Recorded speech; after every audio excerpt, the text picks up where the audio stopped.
फागवेल से दाहोद तक कांग्रेस पार्टी की ओर से जन आक्रोश रैली का आयोजन करवाया गया है। तब आज दोपहर को ये जो जन आक्रोश रैली है वो वडोदरा पहुंची। तब आपको बता दें कि इस जन आक्रोश रैली का नेतृत्व कांग्रेसी अग्रणी अमित चावड़ा, डॉक्टर तुषार चौधरी जैसे नेताओं की ओर से किया गया। वडोदरा शहर में छाणी, जकातनाका, फतेहगंज, कालागोड़ा, मांडवी समेत कुल 38 किलोमीटर इलाकों में ये जो जन आक्रोश रैली है वो घूमी। तब आपको बता दें कि इस दौरान कांग्रेसी अग्रणियों की ओर से सरकार को आड़े हाथों लिया गया। भ्रष्टाचार, बेरोजगारी, किसानों की समस्या, कानून व्यवस्था जैसे कई मुद्दों को उनकी ओर से उठाया गया।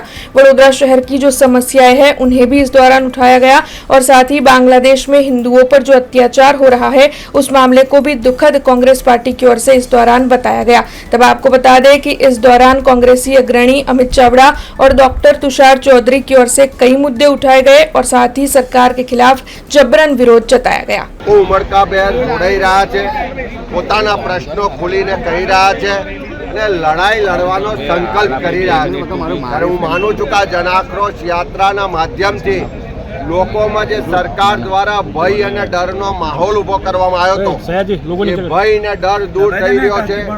લોકો ખોલીને બોલતા થયા છે અને લડવા માટે બહાર આવ્યા છે। એટલે આ જન આક્રોશ યાત્રા 2027માં જે પરિવર્તન થવાનું છે એનો શંખનાદ સાબિત થવાની છે। हमसे जुड़े रहने के लिए हमारे YouTube चैनल को सब्सक्राइब करें और नई वीडियो की नोटिफिकेशन के लिए बेल आइकॉन को दबाएं।